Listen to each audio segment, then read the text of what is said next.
हरे कृष्ण। श्रील प्रभुपाद की जय हो। ग्रंथराज श्रीमद् भागवतम की जय हो। तो श्रीमद् भागवत महापुराण के अध्ययन में अगले पड़ाव में हम पहुंच चुके हैं। श्रीमद् भागवत का प्रथम स्कंध, द्वितीय स्कंध अध्ययन करते करते अब हम तृतीय स्कंध के 11वें अध्याय का अध्ययन कर रहे हैं और भगवान के सुंदर चरणार बिंदों का दर्शन भी कर रहे हैं, शब्द रूप में, ध्वनि रूप में। तेनीम वांगमयी मूर्ति। तो आइए चलते हैं।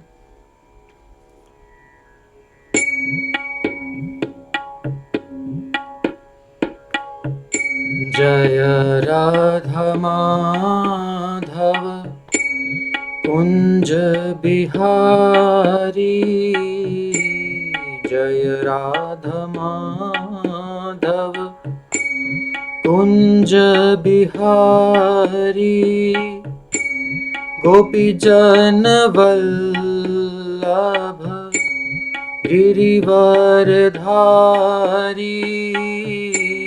गोपी जन वल्लभ गिरिवरधारी,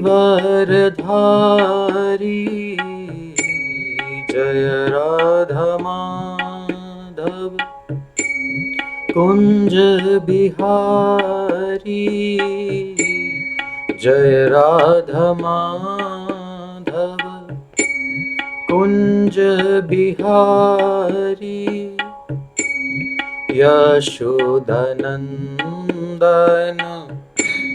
व्रज जन रंजन, यशोदनंदन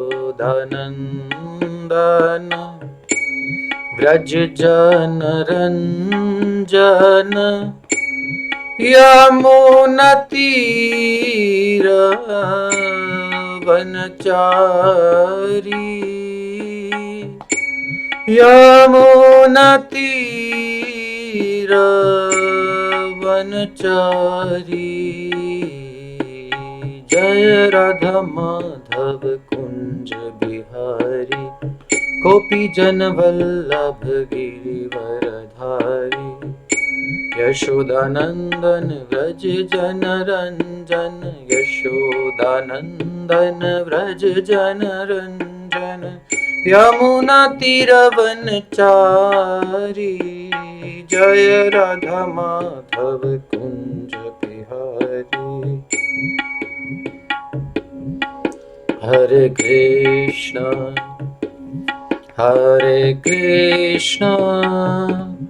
कृष्ण कृष्ण हरे हरे,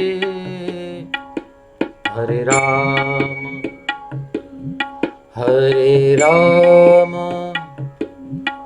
राम राम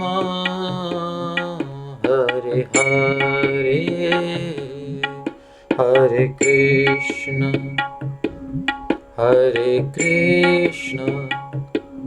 कृष्ण कृष्ण हरे हरे, हरे राम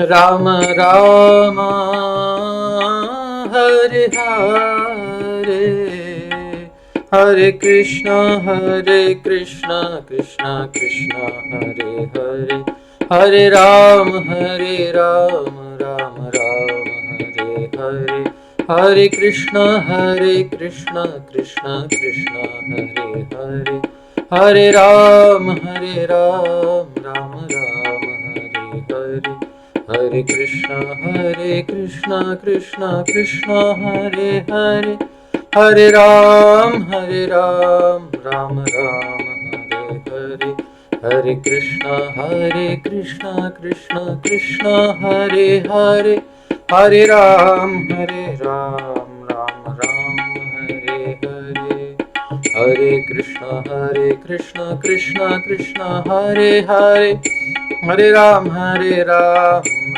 राम हरे हरे, हरे कृष्ण कृष्ण कृष्ण हरे हरे, हरे राम राम राम हरे हरे, हरे कृष्ण कृष्ण कृष्ण हरे हरे, हरे राम राम राम हरे हरे, हरे कृष्ण कृष्ण कृष्ण हरे हरे, हरे राम राम राम हरे, हरे कृष्ण कृष्ण कृष्ण हरे हरे, हरे राम राम हरे हरे।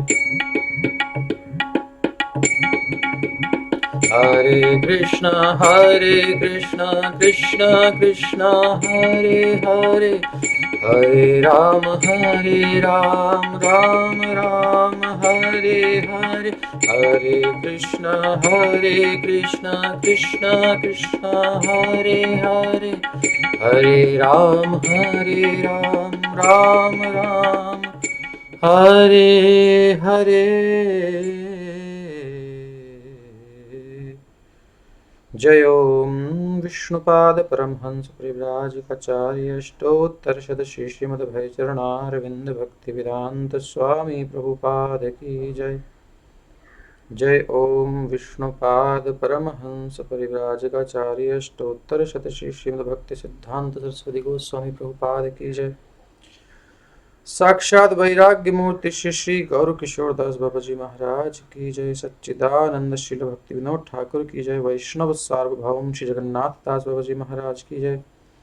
जय श्री रूप सनातन भट्ट रघुनाथ श्री जीव गोपाल भट्ट दास रघुनाथ षड गोस्वामी भक्त वृंद की जय। जय श्री रूप सनातन भट्ट रघुनाथ श्री जीव गोपाल भट्ट दास रघुनाथ षड गोस्वामी भक्त वृंद की जय। अनंत कोटि भक्त वैष्णव वृंद की जय। नामाचार्य दास ठाकुर की जय। प्रेम से कहो श्री कृष्ण चैतन्य प्रभु नित्यानंद श्री अद्वैत गदाधर श्रीवासादि गौर भक्त वृंद की जय। श्री श्री राधा श्याम सुंदर ललिता विशाखा की जय। श्री श्री राधा रमण लाल की जय। श्री श्री कृष्ण बलराम की जय। सीतापति रामचंद्र की जय। पवन सुत हनुमान की जय। श्री श्री गौर निताय की जय। श्रील प्रभुपाद की जय।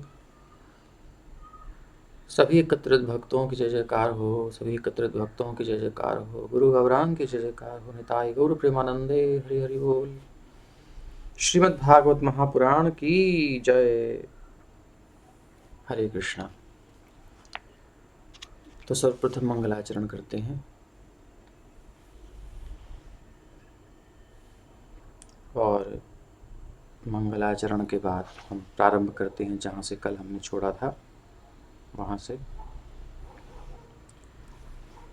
ओम नमो भगवते नरसिंहाय नमस्ते जस्ते जसे आविराविर्भव वज्रनख वज्रदंष्ट्र कर्माशयान् रन्धय रन्धय तमोग्रसग्रस ॐ स्वाहा अभयमभयमात्मनि भूयिष्ठा ॐ क्षौम्। ॐ नमो भगवते वासुदेवाय। ॐ नमो भगवते वासुदेवाय। ॐ नमो भगवते वासुदेवाय। नारायणं नमस्कृत्य नरं चैव नरोत्तमं देवीं सरस्वतीं व्यासं ततो जयमुदीरयेत्। नष्टप्रायेष्वभद्रेषु नित्यं भागवत सेवया भगवत्युत्तमश्लोके भक्तिर्भवति नैष्ठिकी।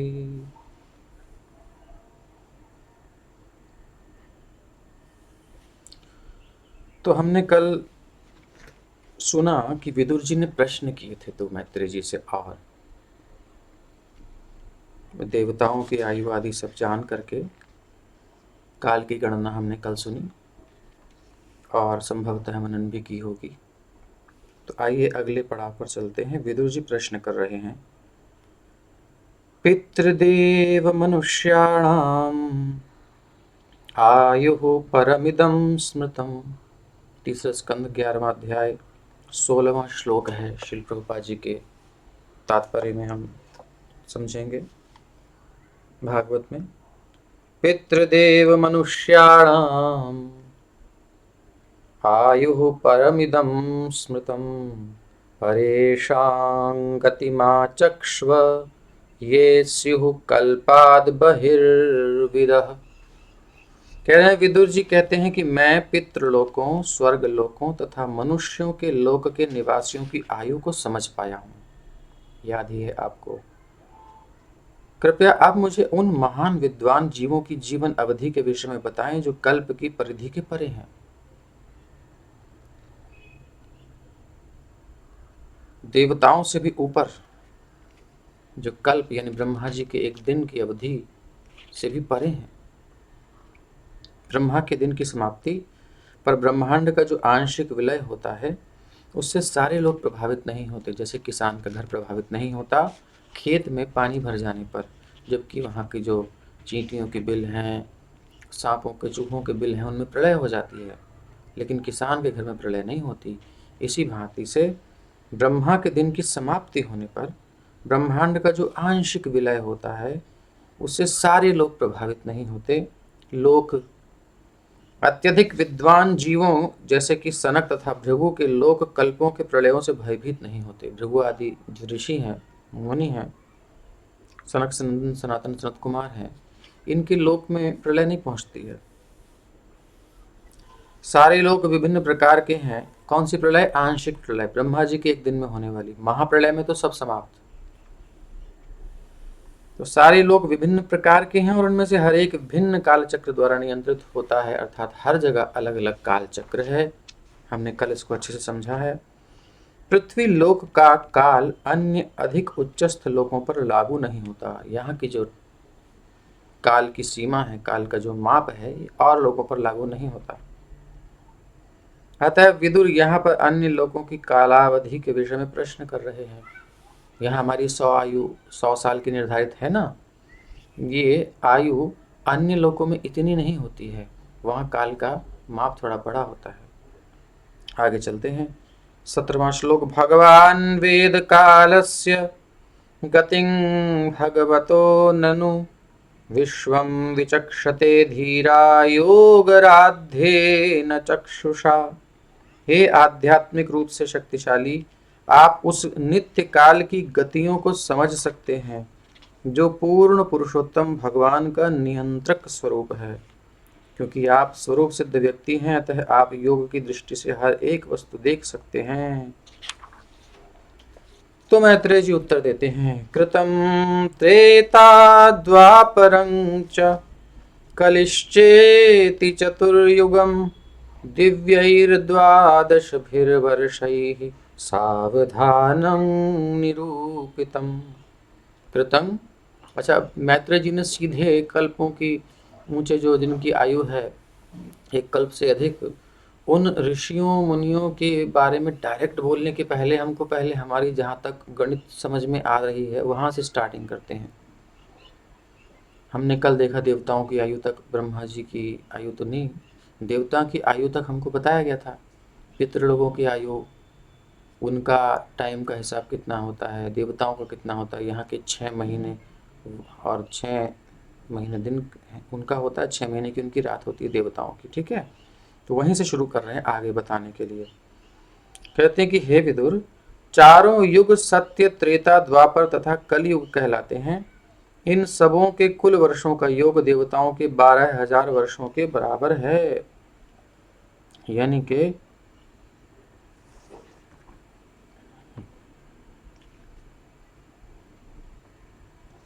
देवताओं का वर्ष मनुष्यों के 360 वर्षों के बराबर होता है। देवताओं का वर्ष, क्योंकि यहाँ का हमारा एक वर्ष, उनका एक दिन। ठीक है, तो एक साल में कितने दिन होते हैं? लगभग 360 दिन लगभग। तो इसलिए देवताओं का वर्ष जो होता है वो हमारे 360 वर्षों के बराबर होता है, क्योंकि हमारा एक दिन, हमारा एक वर्ष उनका एक दिन है। ठीक है ना, इसलिए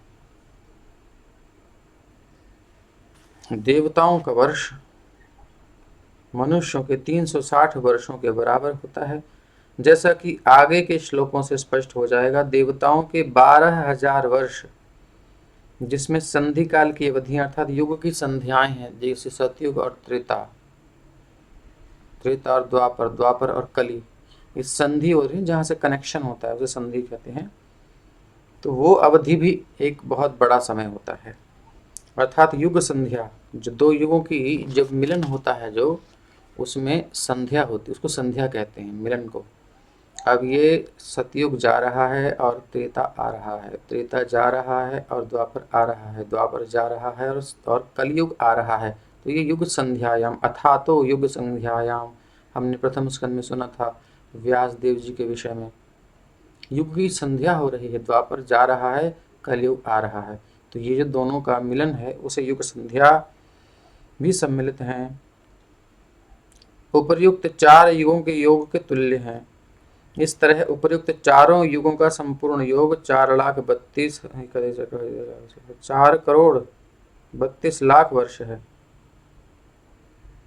नहीं, 43,20,000 वर्ष है, 43,20,000 वर्ष है। चत्वारि त्रीणि, तो यानी कि कुछ गड़बड़ है क्या? ठीक है, आगे चलते हैं। चत्वारि त्रीणि द्वे चैकं कृतादिषु यथाक्रमं संख्यातानि सहस्राणि द्विगुणानि शतानि च। शास्त्र में गड़बड़ नहीं होती, हमारे मस्तिष्क में गड़बड़ होती है। सत्य युग की अवधि देवताओं के 4,800 वर्ष के तुल्य है। सत्य युग कितना बड़ा है? देवताओं के 4,800 वर्ष के बराबर है। और त्रेता युग जो है वो देवताओं की अवधि जो वर्ष हैं उनके 3,600 वर्षों के बराबर हमारा सतयुग है। द्वापर युग की अवधि 2,400 वर्ष देवताओं के, और कलयुग की अवधि 1,200 दैवी वर्षों के तुल्य है। तो जैसा कि ऊपर बताया गया है, देवताओं का एक वर्ष मनुष्यों के 360 वर्षों के बराबर होता है। ये तो हमको समझ में आ गया यहाँ तक। तो देवताओं का एक वर्ष मनुष्यों के 360 वर्षों के बराबर होता है, क्योंकि उनके एक वर्ष में 360 दिन माने हम, तो हमारा एक वर्ष उनका एक दिन होता है, इसलिए हमारा 360 वर्ष। क्लियर? अब आगे चलते हैं। अतः सतयुग की अवधि कितनी हुई? सतयुग की अवधि हुई 4,800 देवताओं के वर्ष बताया मैत्रेय जी ने, प्लस गुणा करेंगे इसको 360 से, क्योंकि हमारे 360 वर्ष होंगे, उनका तो अलग है ना, तो इसलिए आता है 17,28,000 वर्ष। ये सतयुग की आयु निकल के आई। इसी तरह त्रेता युग की अवधि कितनी है? बताया गया है कि भैया देवताओं के 3600 वर्ष, तो देवताओं के 3600 वर्ष तो हमारे कितने होंगे? गुणा 360 बराबर आता है 12,96,000 वर्ष। ये हो गई त्रेता की आयु। त्रेता युग कितना बड़ा होता है।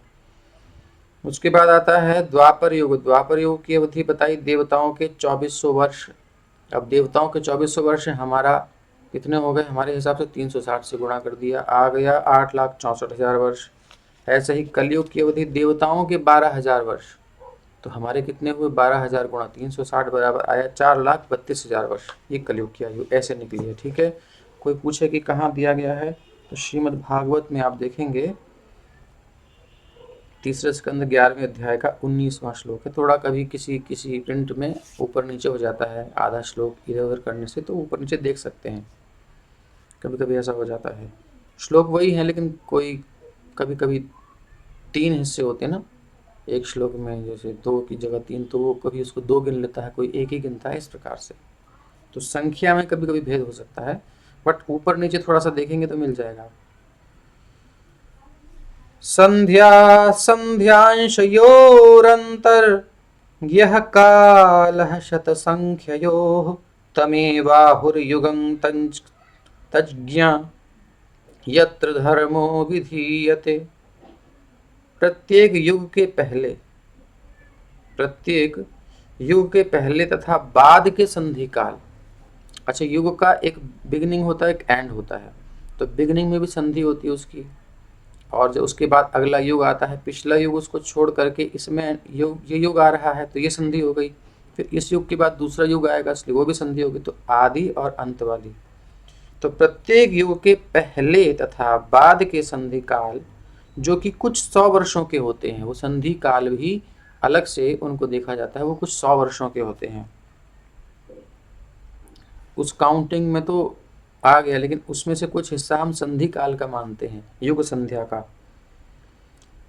तो जैसा कि पहले उल्लेख किया जा चुका है, दक्ष ज्योतिर्विदों के अनुसार युग संध्या या 2 युगों के संधि काल कहलाते हैं, और इन युगों में सभी धार्मिक कार्य संपन्न किए जाते हैं। अगला श्लोक। धर्मश्चतुष्पान् मनुजान् कृते समनुवर्तते स एवान्येष्वधर्मेण व्येति पादेन वर्धता। हे विदुर, सत्य युग में मानव जाति ने उचित तथा पूर्ण रूप से धर्म के सिद्धांतों का पालन किया, लेकिन अन्य युगों में जैसे जैसे अधर्म प्रवेश पाता गया वैसे वैसे धर्म क्रमशः एक एक अंश घटता गया। अब ये बता रहे हैं कि सतयुग में धार्मिक सिद्धांतों को पूरी तरह संपन्न किया जाता था, यानी सभी धार्मिक होते थे, धर्म का पालन करते थे। धीरे धीरे बाद के युगों में धर्म के सिद्धांत एक एक अंश करके घटते गए, और कलयुग में जैसे कि संप्रति 1 अंश धर्म है और 3 अंश अधर्म है, 4 भाग करेंगे ना, तो सतयुग में 4 पाद थे धर्म के, त्रेता में 4 में से तिहाई बचा, द्वापर में आधा बचा, और कलयुग में केवल 1/4 अंश धर्म का है, बाकी अधर्म ही था। त्रिलोक्या युग सहस्रम बहिरा ब्रह्मणो दिनम तावत्येव निशातात यन्निमीलति विश्वसृक्। 3 लोकों यानी स्वर्ग, मर्त्य और पाताल लोक, स्वर्गलोक, पृथ्वीलोक, मर्त्यलोक और पाताल लोक के बाहर 4 युगों को 1000 से गुणा करने से ब्रह्मा के लोक का 1 दिन होता है। चारों युगों को, सतयुग, त्रेता, द्वापर, कलयुग को 1000 बार गुणा करने से, 1000 से गुणा करने से ब्रह्मलोक का 1 दिन होता है। तो हमारी को जितनी कैलकुलेशन होगी उससे अब 1000 को मल्टीप्लाई करेंगे तो आएगा ब्रह्मा जी का 1 दिन। ऐसी ही अवधि ब्रह्मा की रात होती है। ये कौन सी जगह बताया गया है? 3 स्कंद के 11वें अध्याय के 22वें श्लोक में। त्रिलोक्या युग सहस्रम बहिरा ब्रह्मणो दिनम, ब्रह्मा जी का दिन, तावत्येष निशा, उतनी ही तावती एष निशा, उनकी रात्रि होती है। तात यन्निमीलति विश्वसृक्, जिसमें ब्रह्मांड का सृष्टा सो जाता है। यानी ब्रह्मा जी जब सोते हैं तो सब प्रलय आ जाती है, आंशिक प्रलय। तो जब ब्रह्मा जी जागते हैं, मॉर्निंग में भगवान की याद करते हैं, उनको स्मृति करते, भगवान दर्शन देते हैं, फिर कृपा करते हैं, फिर भगवान की कृपा लेकर सृष्टि करते हैं सारे दिन। उसके बाद शाम को सोते हैं, सब प्रलय आ जाती है। और फिर महाप्रलय में क्या होता है? ब्रह्मा जी का लोक भी समाप्त हो जाता है। जब ब्रह्मा जी के 100 साल पूरे हो जाते हैं, सब भगवान के धाम चले जाते हैं, भगवान के गर्भ में चले जाते हैं। जिनकी वासनाएं होती हैं वो अटक जाते हैं, वो माया की छन्नी से वासना जब चिपकी पड़ी है तो वो उनका वजन होता है, वो यहीं रह जाते हैं। जिनकी वासना खत्म, जो केवल भगवान से प्रेम करते हैं, वो मुक्त होकर चले जाते हैं। जब ब्रह्मा जी अपनी रात्रि के समय सो जाते हैं तो ब्रह्मलोक से नीचे के 3 लोक प्रलय जल में निमग्न रहते हैं। सोते हुए ब्रह्मा जी गर्भोदक्षाय विष्णु के विषय में स्वप्न देखते हैं, भगवान का स्वप्न देखते हैं ब्रह्मा जी, और ध्वस्त हुए क्षेत्र के पुनर्वासन हेतु भगवान से आदेश लेते हैं। तो स्वप्न में भगवान फिर से उनको कृपा करते हैं और बताते हैं नेक्स्ट डे क्या करना है, नेक्स्ट डे क्या करना है। उनका तो डे इतना बड़ा है, यहाँ पे 1000 चतुर्युग बीत गए। तो ऐसी स्थिति है। निशावसान आरब्धो लोककल्पोऽनुवर्तते यावद्दिनं भगवतो मनून् भुञ्जश्चतुर्दश। अब कहते हैं 23वें श्लोक में, ब्रह्मा जी की रात्रि के अंत होने पर निशावसान आरब्धो, ब्रह्मा के दिन के समय जब रात्रि अंत होती है, दिन का प्रारंभ होता है, तो तीनों लोकों का पुनः सृजन प्रारंभ होता है। फिर सब लोगों का पुनः निर्माण होता है और वो एक के बाद एक लगातार 14 मनुओं के जीवन काल तक विद्यमान रहते हैं। 14 मनु बीतते हैं। प्रत्येक मनु के जीवन के अंत समय में छोटे छोटे प्रलय भी होते रहते हैं। तो प्रलय कई बार होता है, कई प्रकार का होता है। तो आंशिक प्रलय ब्रह्मा जी जब सोते हैं तब सब जलमग्न, फिर ब्रह्मा जी जागते हैं तो पुनः सृष्टि, ठीक है। और ब्रह्मा जी के दिन में भी मनुओं के शासन काल में थोड़ी थोड़ी प्रलय होती रहती है। कहीं कहीं है कि कुछ एरिया में छोटे छोटे प्रलय होते हैं हर मनु के काल में। जैसे कि सत्यवत मनु थे, मत्स्य अवतार हुआ जिनके लिए। स्वम स्वम कालम मनुर्भुंक्ते साधिकाम एक सप्ततिम। प्रत्येक मनु चतुर्युगों के 71 से कुछ अधिक समूहों का जीवन भोग करता है। जैसा कि विष्णु पुराण में वर्णित है, मनुष्यों की आयु मनु की आयु चतुर्युगों के मनु की आयु चतुर्युगों के 71 समूहों की होती है। यानी 71 चतुर्योगी सतयुग त्रेता द्वापर कलयुग 71 बार जब चले जाते हैं तो एक मनु का शासनकाल पूरा होता है। अभी वैवस्वत मनु का शासनकाल चल रहा है और वो मनु जी इस लोक में, पृथ्वी लोक में ही नहीं है, वो किसी भी लोक में, ग्रह में उनकी गति होती है, वो कहीं भी रह सकते हैं। जब यहाँ पर अधर्म का बोलबाला होता है तो मनु जी फिर अपना भजन करते हैं। वो अपनी मनु संहिता दे दी और हम लोग उनकी मनु संहिता को जला रहे हैं, तो वो क्या करेंगे, ठीक है, होगा अपने कर्मों को। तो एक मनु की आयु दैवी गणना के अनुसार लगभग, मतलब देवताओं के अनुसार कितनी होती है, क्योंकि हमने देखा देवताओं का, हमारे 360 वर्ष देवताओं का एक दिन 6 महीने से, हम क्या था पीछे,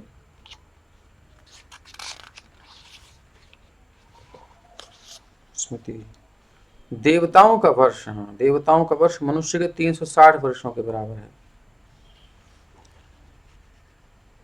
तो जैसा कि विष्णु पुराण में वर्णित है, एक मनु की आयु चतुर्युगों के 71 समूह के बराबर होती है। एक मनु की आयु दैवी गणना के अनुसार लगभग 8,52,000 वर्ष, या मनुष्य की गणना करें 30,67,20,000 वर्ष, 30,67,67 लाख और 20,000 वर्ष मनुष्यों के अनुसार। देवताओं के अनुसार 8,52,000 वर्ष होती है मनु की आयु, ठीक है। तो हमारे हिसाब से हम देखेंगे 30,67,20,000 वर्ष तक एक मनु का शासन काल होता है। और ब्रह्मा जी के दिन में, एक दिन में 71 मनु चले जाते हैं, चेंज हो जाती है। मनु की पोस्ट है, उस पर कोई कोई जीव आता रहता है। मनवंतरेषु मनवस तद्वश्याम मनवंतरेषु मनवस्तद्वंश्या ऋषयः सुराः भवन्ति चैव युगपत् सुरेशाश्चानुये च तान्। प्रत्येक मनु के अवसान के बाद क्रम से अगला मनु अपने वंशजों के साथ आता है, जो विभिन्न लोकों पर शासन करते हैं, विभिन्न लोकों पर शासन करते हैं।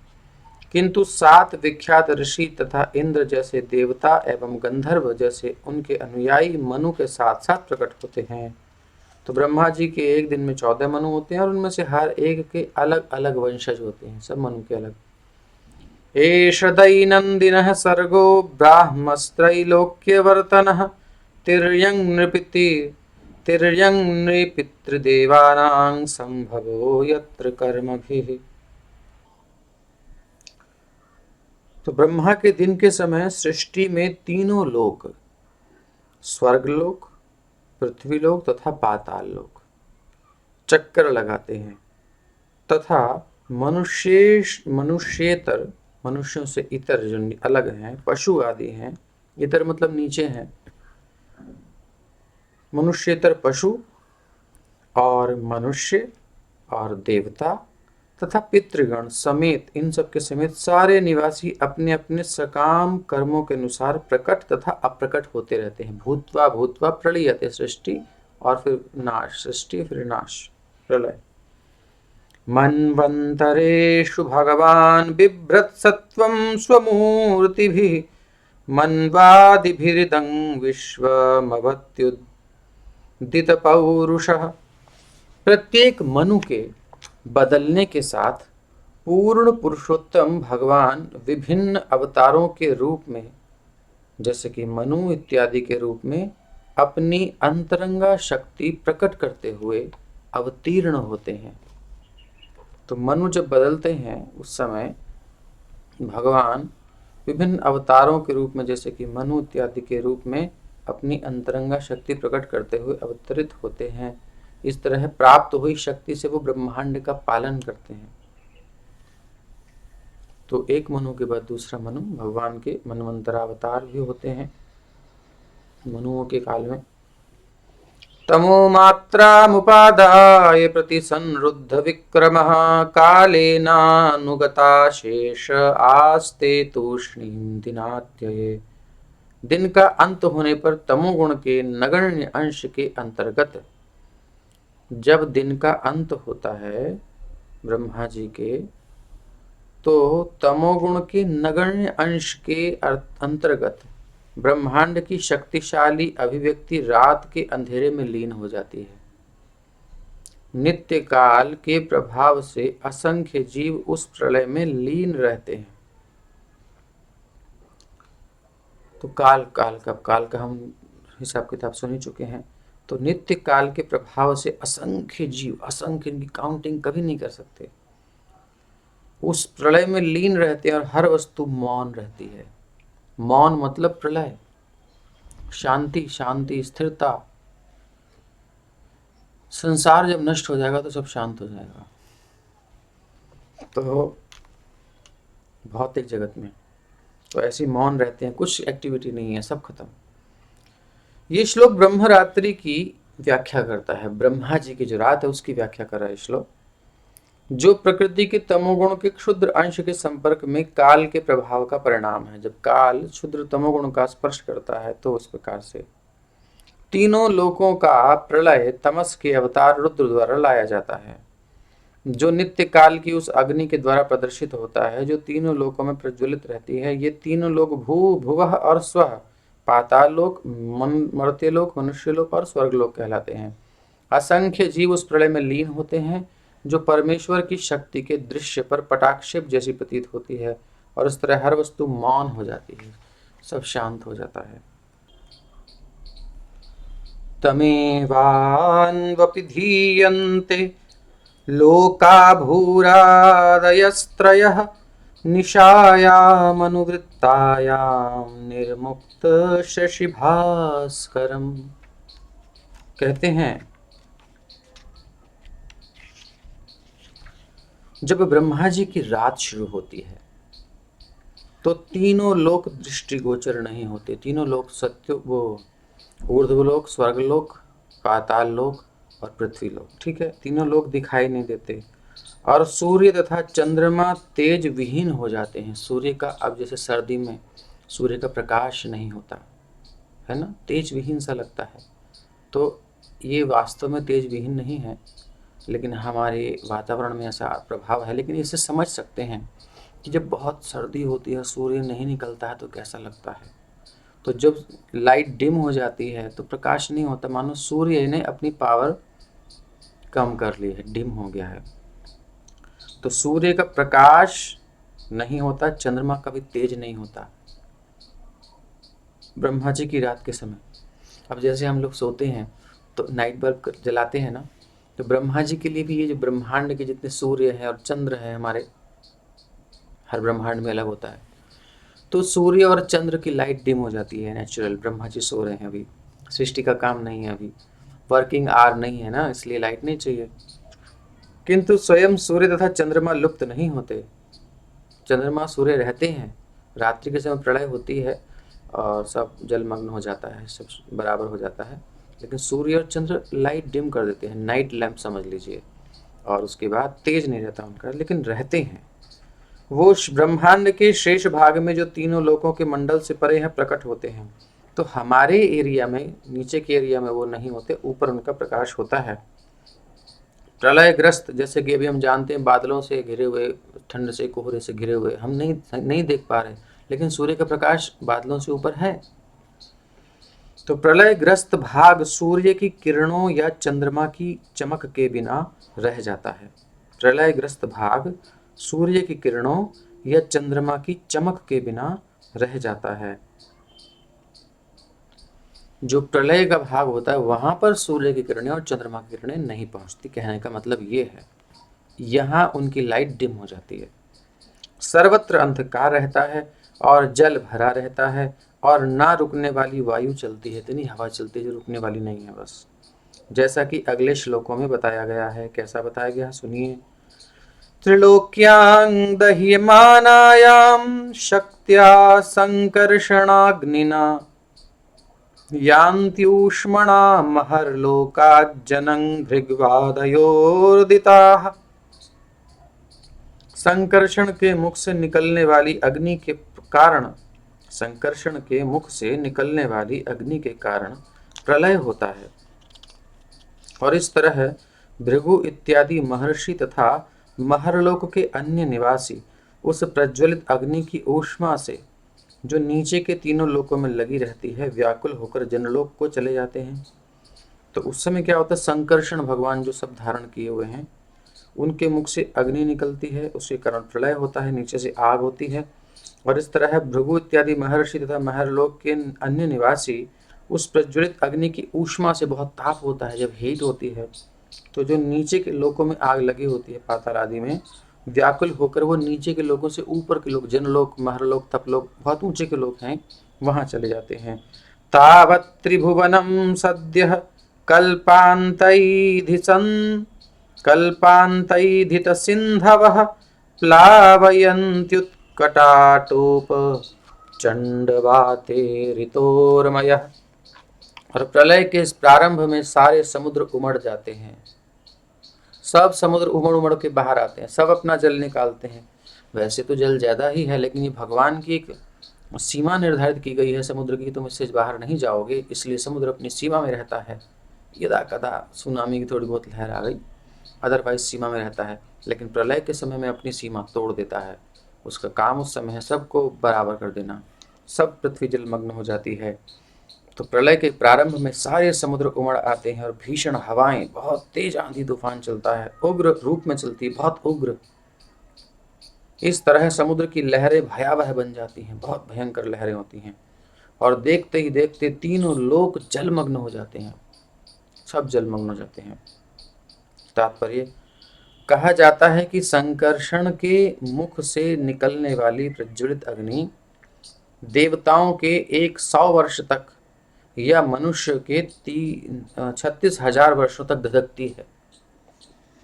कितना लंबा टाइम, देवताओं के 100 वर्ष और मनुष्यों के 36,000 वर्ष तक धधकती है, यानी हमारे 36,000 वर्ष तक ऐसे अग्नि धधकती रहती है। इसके बाद अगले 36,000 वर्षों तक फिर मूसलाधार वर्षा होती है, 36,000 वर्ष तक आग जलती है, फिर 36,000 वर्ष तक बरसात होती है, और साथ साथ प्रचंड वायु और लहरें सब होती रहती है, और समुद्र तथा महासागर उमड़ने लगते हैं। 72,000 वर्षों के ये घात प्रतिघात, ये सब मंथन चलता रहता है, और उसके बाद तीनों लोकों के आंशिक प्रलय के आरंभ है। ये सब जो है, लोकों के इन प्रलयों को भूलकर लोग सभ्यता की भौतिक प्रगति में अपने को सुखी मानते हैं, यही माया कहलाती है, अर्थात वो जो नहीं है। अब इतनी प्रलय बार बार होती रहती है, और वो तो खैर आंशिक प्रलय है, वैसे भी हमारे जीवन में कभी भी कुछ नष्ट हो सकता है, बिल्कुल टेम्परेरी चीज़ है, कभी कोई गारंटी नहीं, काल सब नष्ट करने वाला है, लेकिन फिर भी हम यहाँ चिपके पड़े हैं, बड़ी बड़ी प्लानिंग्स करते हैं, इसी को माया कहते हैं। आदमी सोचता है ये मिल गया, ये मिल गया, अच्छा जो मिल गया उसको समेट नहीं पा रहा है, वो तो मिल गया ना, अब आगे चलो। जब वो तुम आगे जाओगे तो पीछे वाले को कौन पकड़ रहा है, वो पड़ा हुआ है। यही बुद्धि नहीं आती आदमी के। आप देखो, हमने एक घर बनाया, ठीक है, एक घर बनाया, बन गया, अब एक तो बन गया, एक वहाँ बनाएंगे, चलो एक वहाँ बन गया, अब एक और वहाँ बनाएंगे। तो तुम जब एक जगह एक घर में रहोगे एक ही बार में, 10 जगह तो रह नहीं सकते हो। और उसको कितना मेंटेन करने के लिए एनर्जी चाहिए भैया, दिमाग चाहिए है, कितना कितना सब दिमाग खपता है, शरीर की शक्ति लगती है। और फिर कुछ उल्टा पुल्टा हो गया तो फिर धक्का भी लगता है, किसको लगेगा? हमें तो लगेगा ना।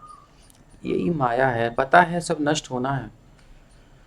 तो शास्त्र कहता है कि एनर्जी को अपनी बचा करके, अपनी शक्ति को बचा करके जितनी आवश्यकता है उतना रखने को कोई मना नहीं कर रहा है। लेकिन अब आर्टिफिशियली बना बना करके इच्छाएं और दुनिया को देख दाखी कर करके हम भी अपनी बढ़ाएं सब लोग, तो ठीक नहीं है। क्योंकि जितना विस्तार होगा उतना चित्त फंसा होगा, जब कभी नष्ट होगा कुछ भी होगा तो हमें जरूर धक्का लगना है। और कदाचित ऐसा हो गया तो फिर क्या होगा पता नहीं, कुछ भी नहीं पता। आदमी मरने को तैयार हो जाता है। अरबों की संपत्ति होने के बाद भी आदमी मरना चाहता है, ऐसा हो जाता है। अरबों की संपत्ति, आदमी के मुंह में पानी आ जाता है, अरे इतनी प्रॉपर्टी मुझे मिल जाए। लेकिन जिसके पास है उस बेचारे की ऐसी दशा है, हमने ऐसे आंखों से देखा है, संतोष नहीं है उसको, क्या फायदा। ये सब संपत्ति गोपाल की है, भगवान की सेवा में लगानी चाहिए, हरि कथा का प्रस्तार करना चाहिए, लोगों को भ्रम से निकालना चाहिए और खुद को पहले निकालना चाहिए। नहीं तो भैया तैयार रहो, झटका लगेगा, जोर का झटका, जोर से ही लगेगा। तो त्रिलोक्याम, तो कह रहे हैं अंतः स तस्मिन् सलिल आस्ते नंतासनो हरि योग निद्रा निमीलाक्षः स्तूयमानो जनालयैः। और जल्दी से हमें अपने घर वापस जाने की तैयारी करनी चाहिए, क्योंकि यहाँ पर ये चलता रहता है, उथल पुथल होती रहती है, कभी भी कहीं भी कुछ भी हो सकता है। इसलिए यहाँ से मन उठा लेना चाहिए, जितना आवश्यकता है उसमें रह करके, और बस निकलने की तैयारी, back to home, back to godhead. अंतः सतस्मिन् सलिल आस्ते नंतासनो हरिः योग निद्रा निमीलाक्षः स्तूयमानो जनालयैः। परमेश्वर अर्थात भगवान हरि अपनी आंखें बंद किए हुए अनंत के आसन पर जल में लेट जाते हैं। अनंत शेषनाग और जनलोक के निवासी हाथ जोड़कर भगवान की महिमामय स्तुतियां करते हैं। भगवान तो समुद्र में लेटे हुए हैं आनंद से, शेषनाग की शैया पर खूब भयंकर जो है चलती रहती है वायु, भगवान आनंदित होकर के देखते रहते हैं, उनको कोई फर्क नहीं पड़ता। और जो उनके भक्त हैं वो उनकी स्तुतियां कर रहे होते हैं, क्योंकि वो प्रलय के ऊपर हैं, जनलोक के निवासी, जनलोक में प्रलय नहीं जाती है वाली, खूब स्तुतियां करते हैं। तो हमें भगवान की शयन अवस्था को अपनी नींद जैसा नहीं देखना चाहिए। भगवान सोते हैं तो हमें जैसे नहीं सोते। यहाँ पर योग निद्रा शब्द का विशेष रूप से उल्लेख हुआ है, जो सूचित करता है कि भगवान की सोने की अवस्था भी उनकी अंतरंगा शक्ति की अभिव्यक्ति है। वो बहिरंगा शक्ति का स्पर्श नहीं है, सत्व रज तम माया का, तमोगुण का भी उन पर कोई प्रभाव नहीं है। वो तो उनकी अंतरंगा शक्ति की ही अभिव्यक्ति है, प्रदर्शन है। जब भी योग शब्द व्यवहित किया जाता है इसे दिव्य या द्योतक समझना चाहिए। दिव्य का, ये दिव्य है, भौतिक नहीं है। दिव्य अवस्था में क्या होता है, दिव्य अवस्था में सारे कार्यकलाप विद्यमान रहते हैं और उनकी महिमा का बखान भृगु जैसे महान ऋषियों की स्तुतियों द्वारा होता है। तो भगवान की जो दिव्य योग निद्रा है, उस समय जो भृगु आदि महर्षि हैं, उच्च लोकों के निवासी प्रलय रहित स्थान वाले भगवान की स्तुति करते हैं। एवं विधैरहोरात्रैः कालगत्योपलक्षितैः अपक्षितमिवास्यापि परमायुर्वयः शतम्। इस तरह ब्रह्मा जी समेत प्रत्येक जीव के लिए आयु की अवधि के क्षय की विधि विद्यमान रहती है। यानी इस तरह ब्रह्मा जी के समेत प्रत्येक जीव के लिए, ब्रह्मा जी समेत प्रत्येक जीव के लिए आयु की अवधि कि क्षय की विधि विद्यमान रहती है, यानी कैसे आयु कम होगी, कैसे वो मृत्यु को प्राप्त होगा, हर एक के लिए निर्धारित है। विभिन्न लोकों में काल के संदर्भ में हर किसी जीव की आयु केवल 100 वर्ष की होती है। होती सबकी 100 वर्ष आयु है, लेकिन सबकी आयु की गणना अलग अलग प्रकार से होती है। जैसे हमारी और देवताओं की हमने देखा, पितरों की हमने देखा, ऐसे ही और ब्रह्मा जी की देखा। जो जितना हम ऊपर जाएंगे उतनी आयु लंबी लगेगी। है 100 साल ही, वो 100 साल बड़े हो जाएंगे।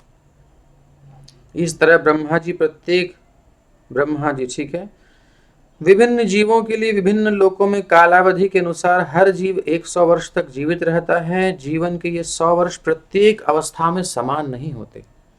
100 वर्षों की सबसे दीर्घ आयु ब्रह्मा जी की होती है, और ब्रह्मा का जीवन बहुत दीर्घ होने पर भी समय आने पर समाप्त हो जाता है। ब्रह्मा भी अपनी मृत्यु से भयभीत रहते हैं, इसलिए वो भगवान की भक्ति करते हैं। कम से कम डर के ही भक्ति करो तो सही। ब्रह्मा, जिससे वो माया के पास से छुटकारा पा सके। ब्रह्मा जी को भी समझ में आ जाती है कि भैया बड़ा ही बहुत बड़ा लंबा मेरा जीवन है, लेकिन कुछ फायदा नहीं। देखो, जब हम मनुष्य शरीर में तो हमको ये दिन छोटे लगते हैं, जीवन छोटा लगता है, और जब हम ब्रह्मा जी के समान स्थिति में पहुंच जाएंगे तो उस समय हमारे लिए वो दिन भी नॉर्मल हो जाएगा। एडजस्ट हो जाती हैं चीज़ें ना।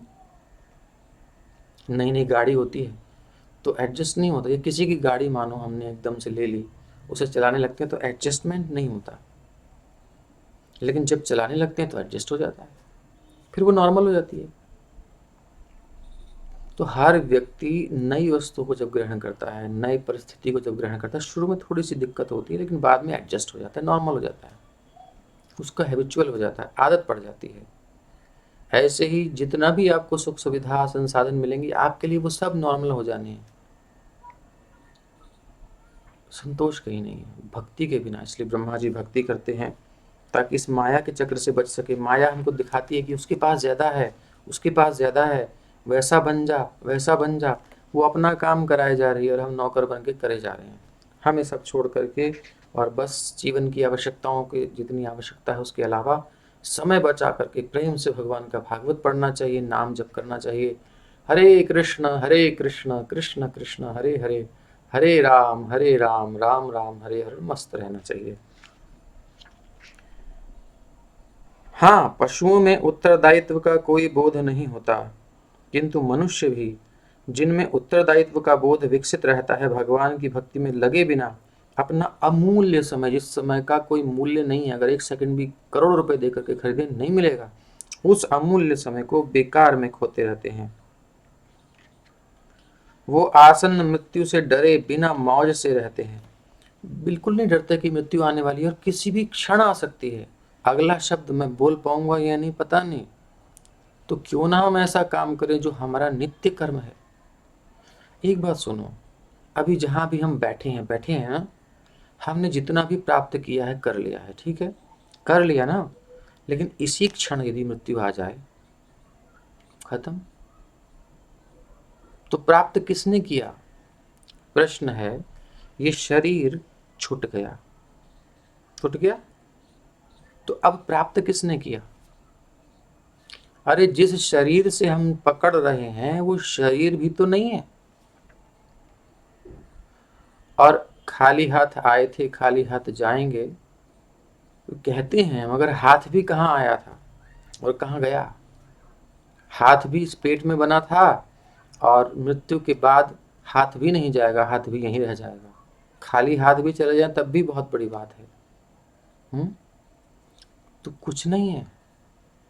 तो इसलिए अगर लुट भी गया हमारा तो भी कुछ नहीं लुटा, क्योंकि हमारा है ही नहीं कुछ। और मिल भी गया अरबों की संपत्ति, खरबों की संपत्ति, तब भी कुछ नहीं, क्योंकि वो किसी भी क्षण खत्म है, वो तो है ही खत्म। इसलिए पश्यानिशम जगदिदम क्षण भंग निष्ठम, धुंधकारी के भ्राता श्री गोकर्ण ने कहा था ना, पश्यानिशम, दिन रात इस जगत को क्षण भंगुर देखो, तब तो आप सावधान रह सकते हो, नहीं तो बड़ी चकाचौंध है माया, आकर्षित कर लेती है, मन भ्रमित हो जाता है, व्यक्ति खुश होता है, क्या बात है क्या बात है। सपने में जैसे हरी हरी सब चीज़ें दिखाई दे रही हैं, खूब ये भी कर लो वो भी कर लो, जिन्हें क्या क्या कर लेता है आदमी। और जब प्रैक्टिकल में जागृता होता है, कुछ भी नहीं है, कुछ भी नहीं है। राजा भोजराज के दरबार में एक चोर, कोई विद्वान पंडित था, कौन था जो था, उसको धन की आवश्यकता थी। अब उसने कहा क्या करें क्या नहीं करें, जो भी था एक चोर बन के वो पहुंचा चोरी करने के लिए, और राजा के बेड के नीचे ही पहुंच गया, महल के अंदर पता नहीं कैसे पहुंचा, पहुंच गया। तो राजा जब सुबह उठता है, भोजराज, राजा भोज, बड़ा ऐश्वर्य, जय जयकार हो रही है, स्तुति हो रही है, नगाड़े बज रहे हैं, मीठी मीठी स्तुतियाँ हो रही हैं, और तुरही बज रही है, क्या जो भी होता है ना, वाद्य यंत्र सुबह सुबह मधुर मधुर वाद्य उनको जगाने के लिए राजा को बजाए जाते हैं, और सुंदर उत्सव होता है, स्तुति गान किया जाता है। तो वही बोल रहे थे कि भाई सब तरफ हमारे ऐश्वर्य है, ये है वो है, ऐसा है वैसा है। और जब एक श्लोक के 3 चरण बनाए और चौथा चरण उनके मन में नहीं आया, चौथा क्या बनाओ, तो फिर अटक गए। तो नीचे से आवाज़ आई, वो चोर भी विद्वान था, वो भी कवि था, किसी कारणवश चोरी करने आया। उसने कहा, सन्नी मिलते नयने नहीं किंचिदस्ति। ये जो आंखें जब बंद हो जाएंगी ना, जितना भी तुम चिल्ला रहे हो कुछ नहीं है, सब खत्म। उसका तो दिमाग हिल गया, ये वाणी तो आकाशवाणी होती है, पाताल वाणी कहाँ से हुई है, निकालो कौन है नीचे। अब वो पकड़ के निकाला गया। तो राजा ने कहा कुछ नहीं, मारा नहीं, क्योंकि उसने वो चीज़ बता दी, उसका दिमाग हिला दिया। राजा ने कहा जितना धन चाहिए मुझसे लो, तुमने मेरी आंखें खोल दी। एक क्षण में खत्म है, ये हम विचार नहीं करते। इतना स्ट्रेस ले लेते हैं, इतनी टेंशन ले लेते हैं। अगर स्ट्रेस लेना है तो यशोदा मैया की तरह लो। यशोदा मैया को बड़ी चिंता रहती है, हमारे कन्हैया ने खाया नहीं, ये लाला खाए वो ना है तो जाको पेट कमरते लग जाएगा, मतलब पतला हो जाएगा, अंदर धस जाएगा। दूध, कन्हैया दूध पी रहे हैं, स्तन पान कर रहे हैं, लेकिन वो दूध जो हट रहा है गिर जाएगा, तो टेंशन उनको भी है। भक्तों को टेंशन रहती है, टेंशन मतलब चिंता रहती है थोड़ा सा, कि कैसे अब राधा कृष्ण का मिलन कैसे कराएं, ये सब भक्तों की चिंताएं होती हैं। आज भगवान की ये करनी है सेवा, वो करनी है, इसमें बिजी रहते हैं, लेकिन इससे कोई नुकसान नहीं होता। यही असली जो भी कुछ है उसको ओरिजिनल रूप में लेना है, वास्तविक रूप में कृष्ण से जोड़ करके आप जो करोगे वो शुद्ध है, वो सही है, वो कभी दुख देने वाला नहीं होता, वो आनंद देता है। और संसार में आपको क्षणिक आनंद मिलेगा, क्षणिक सुख मिलेगा, उसके बाद सब खत्म, नहीं किंचित अस्ति, कुछ नहीं है, खत्म। जैसे ही जागते ही सब खत्म, सपने के सारे महल खत्म, सब जय जयकार खत्म। लाखों लोग जय जयकार कर रहे हैं, जय हो जय हो, आँख खुली, कहाँ है भैया, कोई भी नहीं है, ऊपर भी नहीं, कहीं नहीं। ऐसे ही होता है। तो आदमी खाली हाथ आता है, खाली हाथ जाता नहीं, हाथ भी यहीं छोड़ के जाता है। तो मनुष्य जीवन तो बिना मृत्यु से डरे, सामने खड़ी मृत्यु कभी भी आ सकती है, उससे डरे बिना और मौज से रहते हैं, मस्त रहते हैं। ये मानव समाज का पागलपन है। पागल मनुष्य का जीवन में कोई उत्तरदायित्व नहीं होता। इसी तरह जो मनुष्य मरने के पहले उत्तरदायित्व का बोध विकसित नहीं कर लेता, वो उस पागल व्यक्ति के समान है जो भविष्य की किसी प्रकार की चिंता किए बिना भौतिक जीवन का आनंद लेना चाहता है। ये आवश्यक है कि प्रत्येक मनुष्य अगले जीवन के लिए अपने को तैयार करने के लिए उत्तरदायी बने, भले ही उसकी आयु से ब्रह्मांड के सबसे बड़े प्राणी ब्रह्मा के जितने भी क्यों ना हो, तब भी जब ब्रह्मा जी भी भक्ति करते हैं, सोचिए जिनका कितना बड़ा दिन होता है, ऐसे 100 साल, वो भी रोज डिवोशन करते हैं, रोज भगवान का भजन करते हैं, रोज भागवत सुनते हैं, भगवान जो सुनाई वो सब मनन करते हैं। तो ये स्थिति है।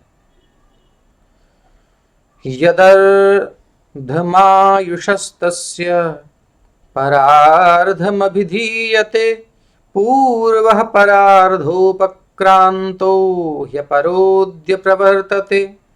ब्रह्मा के जीवन के 100 वर्ष 2 भागों में विभक्त हैं। ब्रह्मा जी का जो 100 साल का जीवन है, उनके हिसाब से वो 100 साल को 50-50 करके 2 भागों में विभाजित किया गया है। तो प्रथम अर्ध, अर्ध मतलब आधा, जो पहला आधा भाग है की अवधि की व्याख्या की जा चुकी है और भगवत गीता में प्रथमार्ध तथा द्वितीयार्ध, उसको दो भागों में कहेंगे तो प्रथमार्ध और द्वितीय, द्वितीय की जगह कहते हैं परार्ध, पर बाद वाला और प्रथम पहले वाला। तो दो भागों में, एक प्रथमार्ध दूसरा द्वितीय अर्ध, अर्ध मतलब आधा, पहला आधा दूसरा आधा। क्लियर? ब्रह्मा के जीवन का प्रथमार्ध समाप्त हो चुका है। तो सुखदेव जी कह रहे हैं कि 50 ईयर्स ओल्ड हो चुके हैं ब्रह्मा जी, उनका प्रथमार्ध समाप्त हो चुका है और द्वितीयार्ध अब चल रहा है ब्रह्मा जी भी। तो इस ग्रंथ में अनेक स्थलों पर ब्रह्मा जी के जीवन के 100 वर्षों की अवधि की व्याख्या की जा चुकी है और भगवत गीता के 8वें अध्याय के 17वें श्लोक में भी इसका वर्णन हुआ है। ब्रह्मा की आयु के 50 वर्ष बीत चुके हैं और अगले 50 वर्ष अभी पूरे होने हैं। तब ब्रह्मा के लिए भी मृत्यु अनिवार्य है, अपरिहार्य है, वो रोक नहीं सकते। इसलिए इस जगत में कितना भी ऐश्वर्य इकट्ठा कर लो, कितनी पावर इकट्ठी कर लो, सब खत्म, सब खत्म।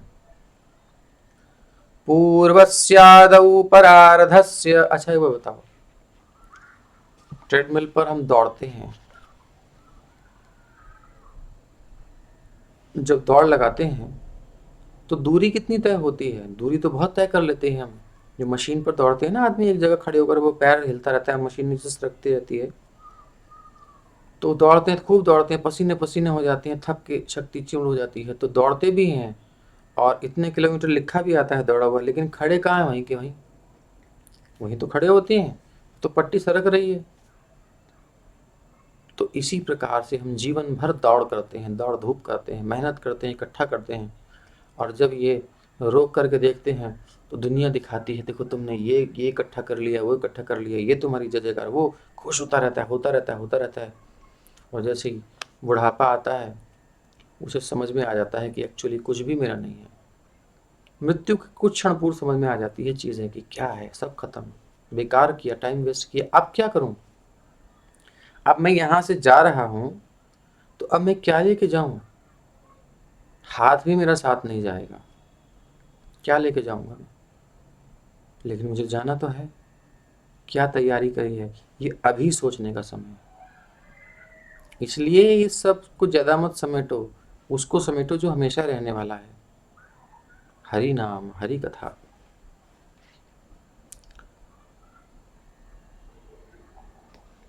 पूर्वस्यादौ परार्धस्य ब्राह्मो नाम महानभूत, कल्पो यत्राभवद् ब्रह्मा शब्द ब्रह्मेति यम विदुः।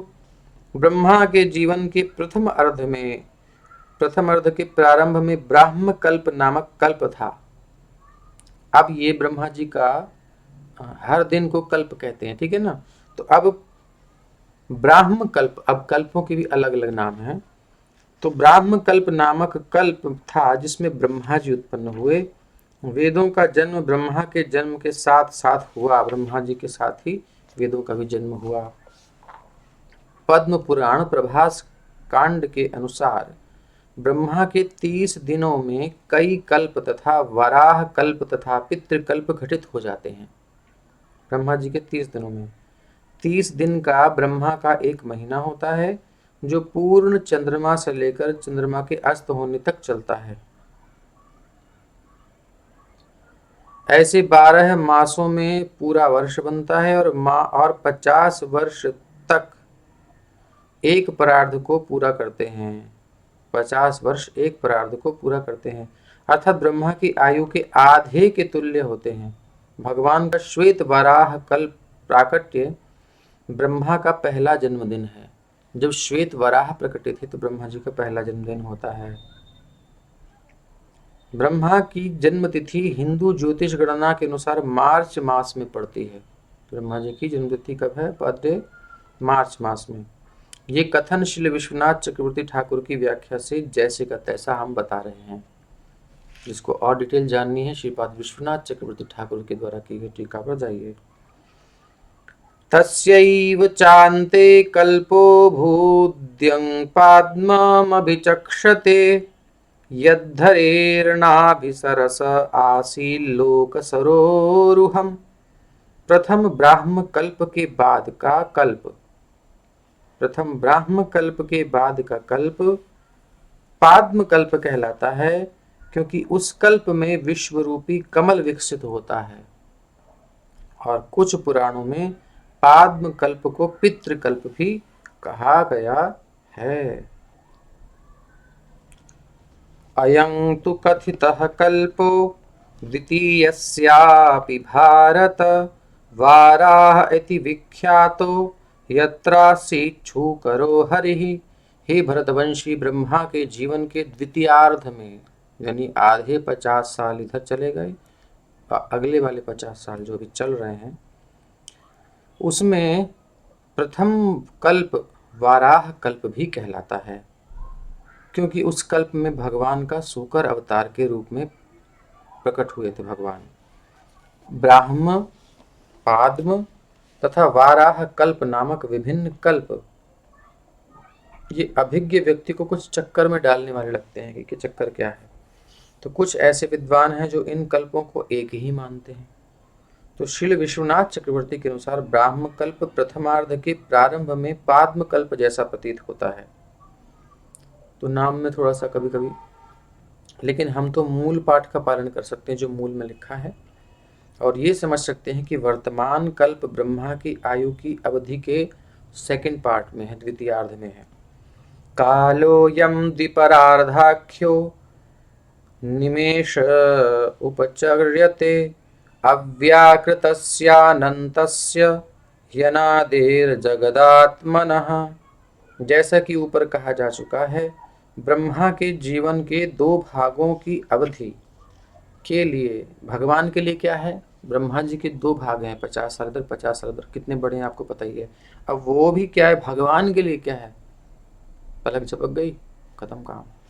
भगवान के लिए एक निमेष, 1 सेकंड से भी कम के बराबर परिगणित होता है। भगवान के लिए वो 1 सेकंड भी नहीं है उनका जीवन। भगवान के लिए ब्रह्मा जी चुप, खत्म, अभी पैदा हुए गए, पैदा हुए गए।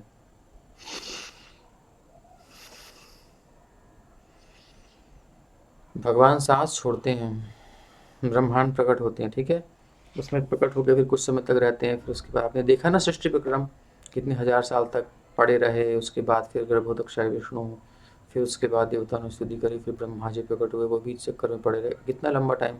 तो ब्रह्मा जी प्रकट हुए, फिर इतनी देर में सांस छोड़ी थी ना, ब्रह्मांड भी उसमें प्रकट हुए, फिर सांस लेने लगे ठाकुर जी, ब्रह्मा जी का जीवन पूरा तो ठप से खत्म, कुछ नहीं है उनका जीवन। भगवान की दृष्टि में भगवान अपरिवर्तनीय तथा असीम है और ब्रह्मांड के समस्त कारणों के कारण है। वहां काल नित्य है, वहां हमें जाना है, जहां काल की भी दाल नहीं गलती। महर्षि मैत्रेय ने काल के विभिन्न मापों का परमाणु से लेकर ब्रह्मा की आयु की अवधि तक का पर्याप्त विवरण दिया है। परमाणु से काल की गणना शुरू हुई थी कल से, और आज जो है ब्रह्मा जी की अवधि, जीवन अवधि तक उसका वर्णन कर दिया, कितना लंबा होता है। अब वो अनंत भगवान के काल का कुछ अनुमान प्रस्तुत करने का प्रयास कर रहे हैं। ये तो हमारी टाइम लिमिट हो गई जीवों की, अब भगवान की काल की क्या लिमिट है। तो वो उनके असीम काल का संकेत ब्रह्मा के जीवन के मानदंड द्वारा देते हैं। ब्रह्मा की पूरी आयु की गणना भगवान के काल के 1 सेकंड से भी कम है। भगवान का 1 सेकंड, ब्रह्मा जी का पूरा जीवन लग गया। और वो ब्रह्म संहिता में इस प्रकार बताई गई है, यस्यैकनिश्वसितकालमथावलम्ब्य जीवन्ति लोम विलजा जगदण्डनाथाः विष्णुर्महान् स इह यस्य कला विशेषो गोविंदमादिपुरुषं तमहं भजामि। कहते हैं, मैं समस्त कारणों के कारण भगवान गोविंद की पूजा करता हूँ, जिनका स्वांश अपना ही अंश महाविष्णु है। और ऐसे महाविष्णु क्या करते हैं आपको पता ही है, असंख्य ब्रह्मांडों से सारे प्रधान यानी ब्रह्मागण उनके एक श्वास में लगने वाले समय की शरण ग्रहण करके जीवित रहते हैं, बस 1 सांस तक जीवित रहते हैं। निर्विशेषवादी भगवान के स्वरूप पर विश्वास नहीं करते, इसलिए वो भगवान के सोने पर भी विश्वास नहीं करते, करेंगे नहीं करेंगे। उनका विचार अल्प ज्ञान से उत्पन्न है, वो समझ ही नहीं सकते कि ऐसा भी कुछ हो सकता है। वो हर वस्तु की गणना मनुष्य की क्षमता के अनुसार करते हैं। हमारी टाइम लिमिट में, हमारी इस समझ की शक्ति में जो आ जाए वो ही ठीक है। तो तुम्हारी समझ में सब कुछ आ गया, अभी भी क्या? संसार में कितनी चीज़ें हैं जो तुम अभी नहीं समझ पाए, तो क्या वो एग्जिस्ट ही नहीं करती? भैया थोड़ी सी बात तो समझो। संसार जो कि नाप सकता है, किसी ने उसको नापा है, किसी ने देखा है, उसे भी तुमने नहीं जानते, फिर भी तुम कह रहे हो कि नहीं, इससे परे कुछ नहीं है। तो बड़ी मूर्खता है भाई। तो जो अनुभव में ना आए इसका मतलब ये नहीं कि उसकी सत्ता नहीं है, वो हमारी सीमा से परे हो सकता है। तो निर्विशेषवादी विश्वास नहीं करेंगे। वो सोचते हैं कि परमेश्वर का अस्तित्व सक्रिय मानव जीवन के बिल्कुल विपरीत है। चूंकि मनुष्य की इंद्रियां होती हैं, इसलिए भगवान की इंद्रिय अनुभूति से विहीन होगा। यानी हमारी इंद्रियां तो उनकी इंद्रियां नहीं होंगी, ऐसा सोच लेते हैं वो, पता नहीं कैसे सोचते हैं। और क्योंकि मनुष्य सोता है, इसलिए सर्वोपरि को सोना नहीं चाहिए। भगवान तो सोएंगे नहीं, सोएंगे तो सृष्टि कैसे चलेगी? लेकिन उनको पता ही नहीं कि सोना उनका कैसा होता है। यहाँ पर स्पष्ट कहा गया है कि परमेश्वर योग निद्रा में शयन करते हैं, जैसा पहले कहा जा चुका है। क्योंकि वो सोते हैं, इसलिए स्वाभाविक है कि वो सांस लेते रहेंगे, लेते होंगे। और सांस छोटी छोटी सांस होती है ना, ध्यान से जब आप छोड़ेंगे सांस, जब नॉर्मल होती है छोटी होती है, जब आप लेते हो बड़ी होती है, लेकिन नॉर्मल चलती है ना, बहुत छोटी छोटी सांस चलती है। तो ब्रह्मा जी कितने से हैं भगवान के जीवन में? सांस लेते समय, छोड़ते समय ब्रह्मांड प्रकट हुआ और लीन भी हो गया। तो इस प्रकार से ब्रह्मा जी ब्रह्मांड प्रकट होने के कितने समय बाद प्रकट होते हैं और कितने समय तक जीवित रहते हैं? फिर प्रलय में सब बाद में सब नष्ट होता है, कुछ भी नहीं है। अगर यहाँ से देखो तो जीवन कहाँ है? हम कहीं दिखे? कहीं भी नहीं है। फिर भी हम गुमान करते हैं, अभिमान करते हैं।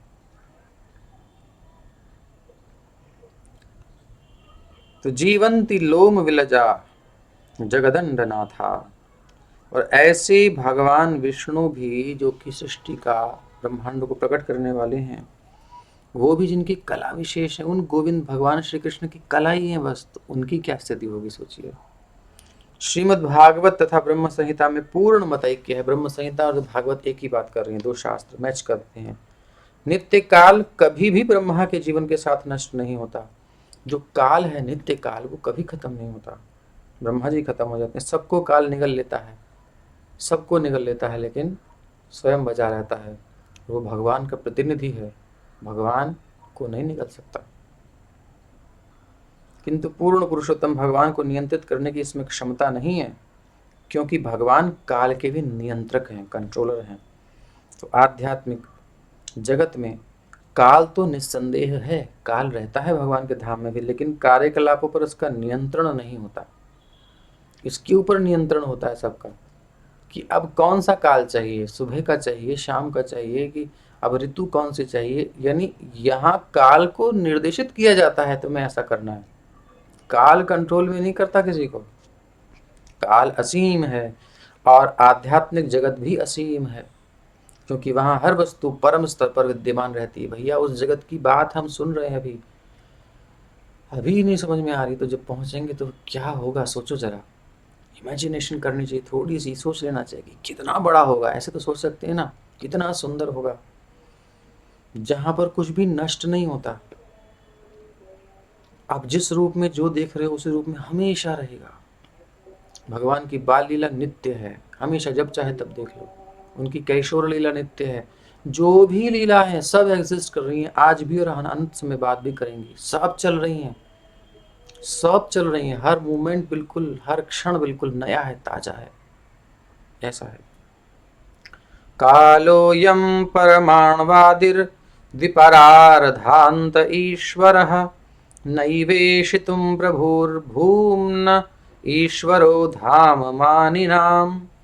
नित्य काल निश्चय ही परमाणु से लेकर ब्रह्मा की आयु के परार्धों तक, परार्ध मतलब दो परार्ध हो गए ना, आधा और आधा, 50-50, ठीक है ना, याद रखिए। तो नित्य काल जो है, नित्य काल भगवान का निश्चय ही परमाणु से, जहां से हमने गणना शुरू करी कि इस अध्याय के प्रारंभ से लेकर ब्रह्मा की आयु तक हम इसको देख रहे हैं कि कितना लंबा काल होता है। ये एक परार्धों तक के विभिन्न आयामों का नियंता है। तो ये काल परमाणु से लेकर के और ब्रह्मा की आयु तक सबको नियंत्रित कर रहा है, लेकिन तो भी इसका नियंत्रण सर्वशक्तिमान भगवान द्वारा होता है। फिर भी इस काल को भगवान नियंत्रित करते हैं। काल केवल उनका नियंत्रण कर सकता है जो सत्यलोक या ब्रह्मांड के अन्य उच्चतर लोकों तक में देह में अभिमान करने वाले हैं। जिसको भी गर्व है कि मैं ये शरीर हूँ, उसके ऊपर काल का नियंत्रण चलेगा। और जो ये जानता है कि मैं तो हरि का दास हूँ, मैं तो भगवान की दासी हूँ, बस खत्म कहानी। फिर काल उसका कुछ नहीं बिगाड़ सकता, क्योंकि वो जान गया कि मैं शरीर नहीं, मैं तो आत्मा हूँ, और आत्मा पर काल का प्रभाव पड़ता ही नहीं है। विकारैः सहितो युक्तैर्विशेषादिभिरावृतः आण्डकोशो बहिरयं 50 विस्तृतः। ये दृश्य भौतिक जगत 4 अरब मील के व्यास तक फैला हुआ है। 4 अरब मील के व्यास तक भौतिक जगत, जिनमें 8 भौतिक तत्वों का मिश्रण है और 16 अन्य कोटियों में भीतर बाहर निम्नवत रूप रूपांतरित है। अब वो बताएंगे कैसे कैसे है। तो प्रभुपाद जी कह रहे हैं, जैसा कि पहले कहा जा चुका है, संपूर्ण भौतिक जगत 16 विविधताओं तथा 8 भौतिक तत्वों का प्रदर्शन है। भौतिक जगत का वैश्लेषिक अध्ययन सांख्य दर्शन की विषय वस्तु है। 16 विविधताओं में 11 इंद्रियां हैं। 16 विविधताएं कौन सी हैं? 11 इंद्रियां, 5 कर्मेंद्रियां, 5 ज्ञानेंद्रियां और 1 मन। ये हो गए 11। और 8 तत्व स्थूल तथा सूक्ष्म पदार्थ हैं, जिनके नाम क्या है? पृथ्वी, जल, अग्नि, वायु, आकाश और मन, बुद्धि और अहंकार। ये हो गए 8।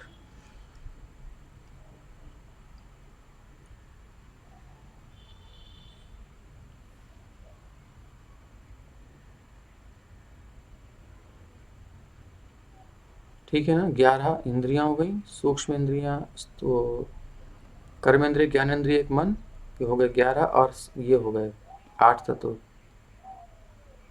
तो ये हो गए 16।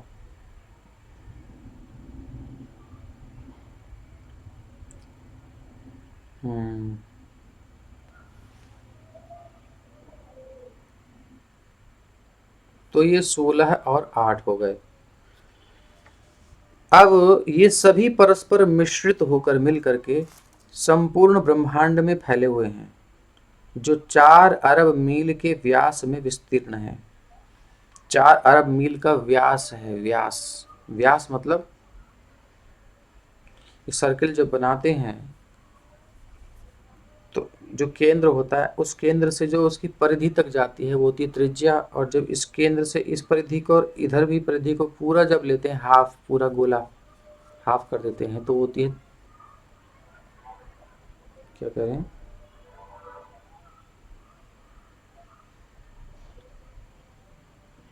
कहाँ गया?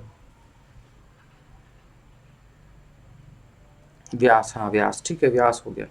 परिधि तो ये हो गई इसकी पूरी, त्रिज्या होती है आधी, वो तो पता ही है आपको। तो व्यास हो गया, ठीक है। 4 अरब मील का इसका व्यास है। हमारे अनुभव वाले इस ब्रह्मांड के अतिरिक्त अन्य असंख्य ब्रह्मांड हैं। इनमें से कुछ तो इस ब्रह्मांड से बड़े हैं। ये हमारा ब्रह्मांड है, ऐसे और बड़े बड़े ब्रह्मांड हैं, इससे बहुत बड़े बड़े। ये हम आपको बता चुके हैं कि दुगने दुगने परिमाण के ब्रह्मांड हैं। ब्रह्मा जी भी उसमें उतने बड़े चाहिए। यहाँ चतुर्मुखी ब्रह्मा है, अगले ब्रह्मांड में 8 मुखी हैं, उससे बड़े ब्रह्मांड में 16 मुखी, ऐसे 32 मुखी। अभी काउंटिंग भी खत्म नहीं होगी, इतने सारे हैं।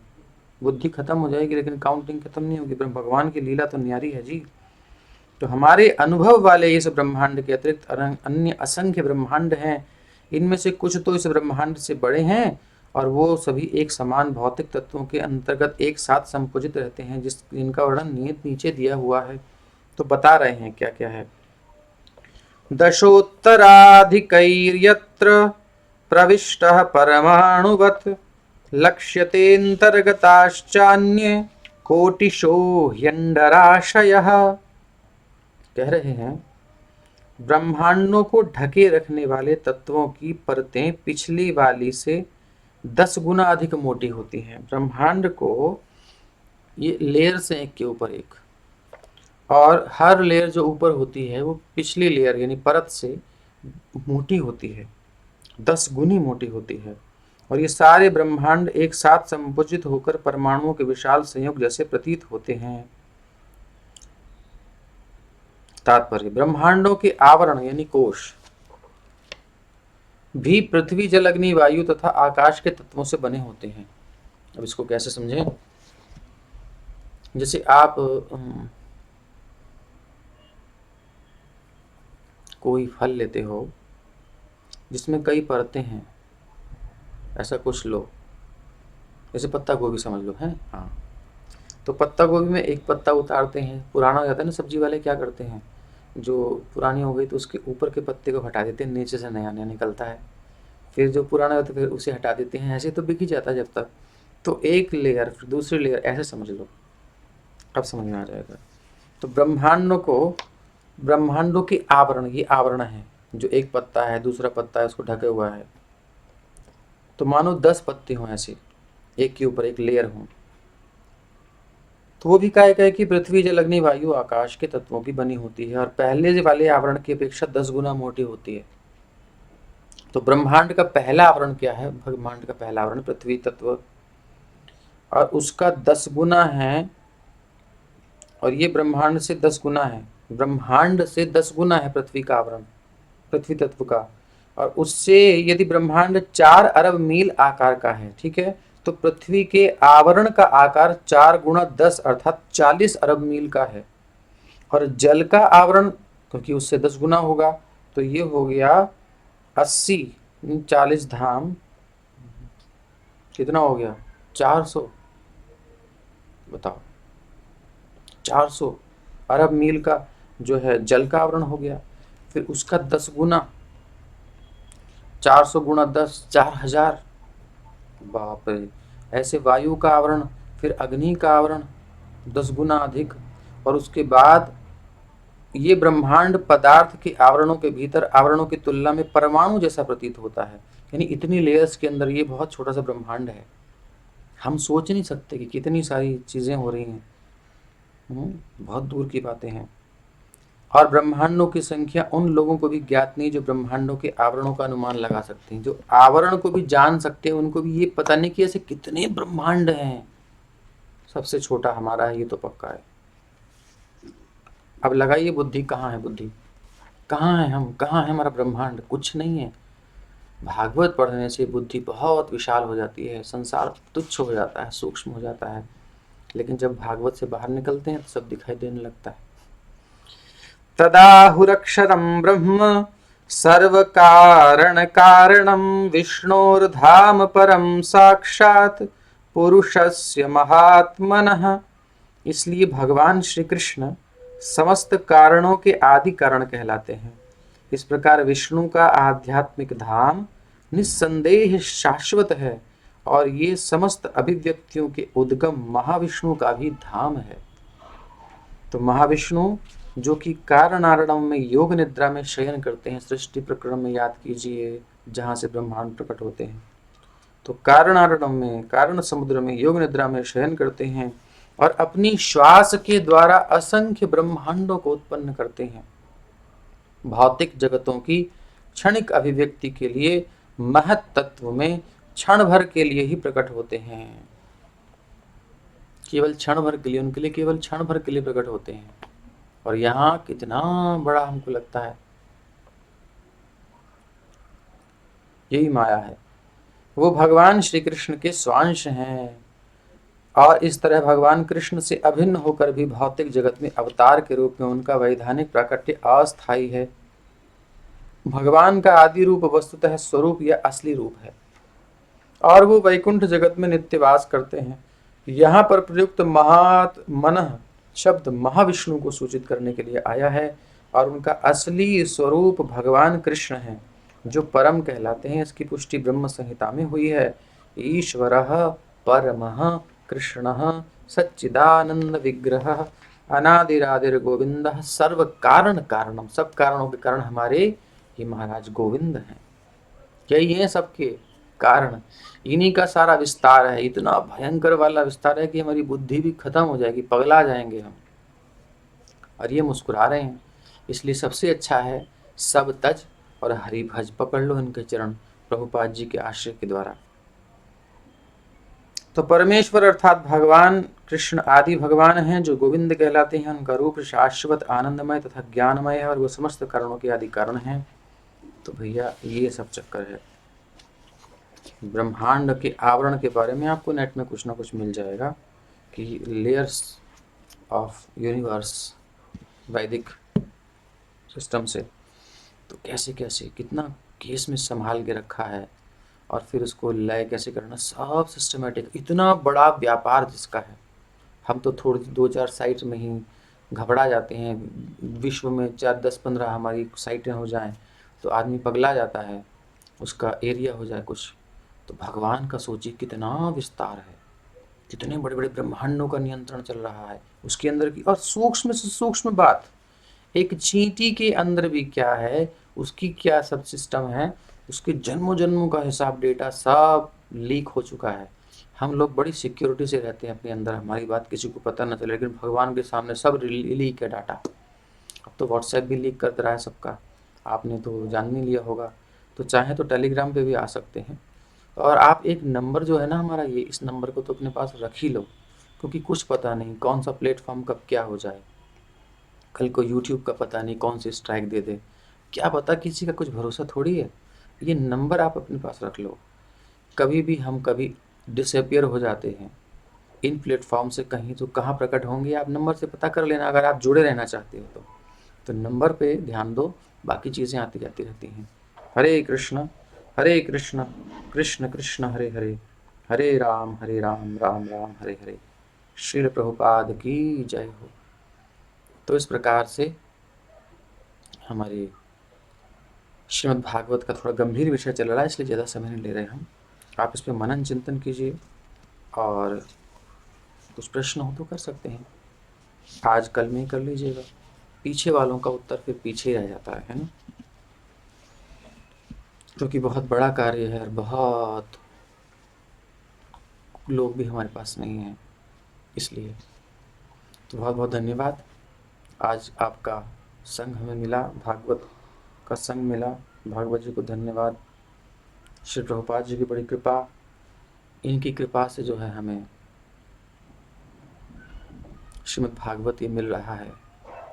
और जिसको भी सुनने को मिल रहा है, सब अपने अपने घर मंगा रहे हैं, बहुत बहुत भाग्यशाली हैं। जल्दी कर लीजिए, क्योंकि अभी हम पता कर रहे हैं और अभी डिस्काउंट में शायद मिल जाए। अगर कोई समर्थ है तो वो अपनी तरफ से डिस्काउंट दे सकता है, किसी के पास धन अधिक है तो वो कुछ राशि अपनी तरफ से सहयोग दे सकता है, और किसी के पास नहीं है तो वो सहयोग ले सकता है। भागवत सबके घर पहुंचना चाहिए, मूल उद्देश्य ये है, सबके घर भागवत होना चाहिए। श्रीमद् भागवत भगवान की जय हो। श्रील प्रभुपाद की जय। निताई गौर प्रेमानंदे। हरि हरि बोल। तो आइए अब हम श्रीमद् भागवत की जो है आरती करते हैं।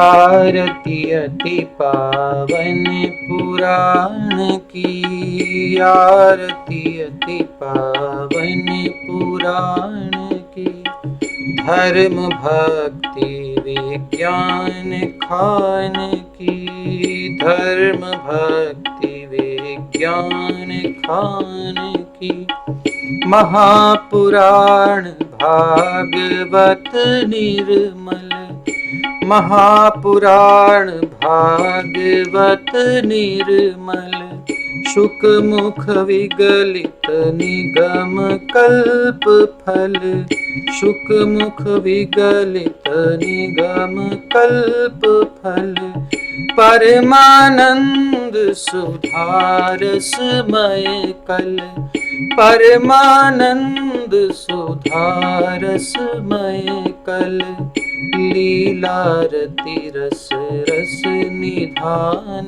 की, आरती अति पावन पुराण की, कलिमल मथनी त्रिताप निवारिणी, कलिमल मथनी त्रिताप निवारिणी जन्म मृत्युमय भव भयहारिणी जन्म मृत्युमय भव भयहारिणी सेवत सतत सकल सुखकारिणी सेवत सतत सकल सुखकारिणी सुमहाऔषधि हरि चरित गान की आरती अति पावन पुराण की विषय विलास। भागवत सुनने पर जो विषयों का विलास हम मौज करते हैं वो सब खत्म हो जाता है,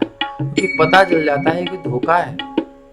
विषय विलास विमोह विनाशिनी विमल विराग विवेक विकाशिनी। फिर विमल वैराग्य जागृत होता है, कुछ नहीं है ये, ओरिजिनल चीज को पकड़ना चाहिए। विराग विवेक हो जाता है आदमी को, क्या सही क्या गलत हो। विमल विराग विवेक विकाशिनी भगवत तत्व रहस्य प्रकाशिनी। भगवत तत्व का जो रहस्य है उसको प्रकाशित करती है भागवत।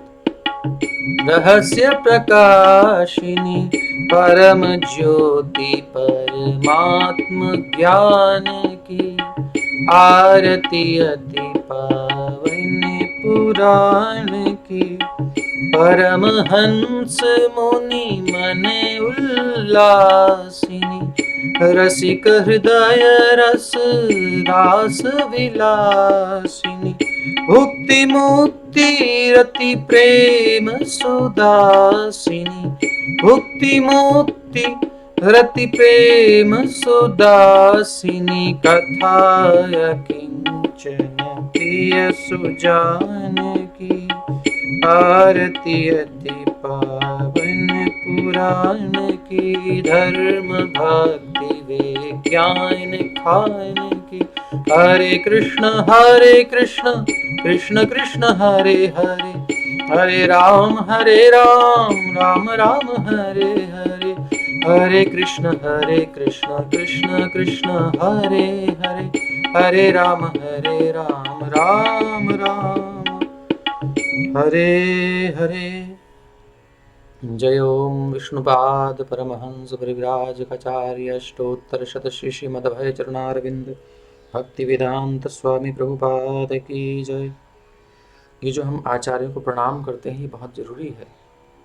प्रारंभ में इन श्री आचार्यों की, भगवान के शुद्ध भक्तों की कृपा से ही, गुरु परंपरा की कृपा से ही हम भागवत को समझ पाते हैं, जितना भी समझ पाते हैं, और इन्हीं की धन्यवाद हमको अंत में अवश्य देना चाहिए। ये भी एक आवश्यक भाग है, इसलिए इसमें भी आप रहा कीजिए। जय श्री रूप सनातन भट्ट रघुनाथ श्री जीव गोपाल भट्ट दास रघुनाथ षडगोस्वामी भक्त वृंद की जय। श्री राधा श्याम सुंदर ललिता विशाखा की जय। कृष्ण बलराम की जय। गौर निताई की जय। श्री सीताराम लक्ष्मण हनुमान जी महाराज की जय। श्री राधा रमण लाल की जय। श्री श्री गौर निताई की जय। सभी एकत्रित भक्तों की जय जयकार हो। गुरु गौरांग की जयकार हो। समवेत भक्त वृंद की जय। श्रील प्रभुपाद की जय। निताई गौर प्रेमानंदे। हरि हरि बोल। बहुत बहुत धन्यवाद आने के लिए, और इसी प्रकार से प्रेम पूर्वक कथा सुनते रहिए, और नंबर सेव कर लीजिए, टेलीग्राम या व्हाट्सएप जैसे भी आपको लगे। आप कुछ नहीं है तो मैसेज कर दीजिए, और संपर्क हमारा बना रहेगा। बीच में कौन सी कंपनी क्या करती है वो सब चलता रहेगा, वो अपना करें, हमारा ये भागवत का अध्ययन ना टूटे। हरे कृष्ण। बहुत बहुत धन्यवाद। फिर मिलते हैं कल। हरे कृष्ण।